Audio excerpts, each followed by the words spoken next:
کہ 10 ذیلحج کو تو سر بڑے شیطان کو کنکری ماری جاتی ہے، اور 11 اور 12 تاریخ کو تینوں شیطانوں کو کس ترتیب سے کنکریاں ماری جائیں۔ اگر کوئی شخص اپنے زیادہ تر کام بائیں ہاتھ سے کرتا ہے تو کیا وہ شیطان کو بائیں ہاتھ سے کنکریاں مار سکتا ہے؟ Thanks for watching. Don't forget to like, comment, share and subscribe to Maulana Habibullah Rouhani Official.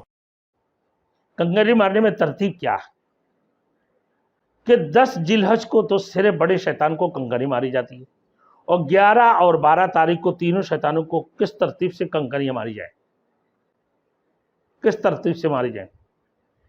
11 اور 12 تاریخ کو تینوں شیطانوں کو اس ترتیب سے کنکریاں مارے کہ پہلے چھوٹے شیطان کو، اس کی بعد درمیانے شیطان کو، اور آخر میں جا کے بڑے شیطان کو کنکریاں مارے۔ چھوٹے اور درمیانی کو کنکریاں مار کر دعا کرے، بڑے کو مار کر دعا نہ کریں، سیدھے نکل جائیں۔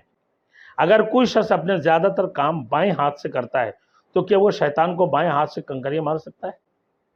بھائی سیدھے ہاتھ الٹا ہاتھ، یہ بھی بڑی بات ہے کہ بھائی سیدھا ہاتھ چل نہیں رہا، الٹا ہاتھ چلتا ہے، لکھنے میں بھی، پڑھنے میں، کھانے میں بھی، سب چیز میں۔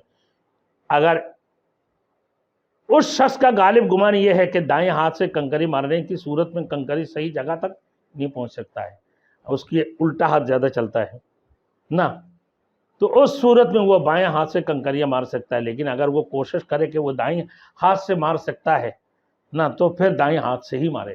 اگر نہیں ہے کہ بھائی میرے سیدھا ہاتھ تو چلتا نہیں، الٹا ہاتھ سے میرے وہاں تک کنکریاں پہنچے گا، دائیں ہاتھ سے مارنے سے نہیں پہنچے گا، تو الٹا ہاتھ سے بھی مار سکتا، بائیں ہاتھ سے۔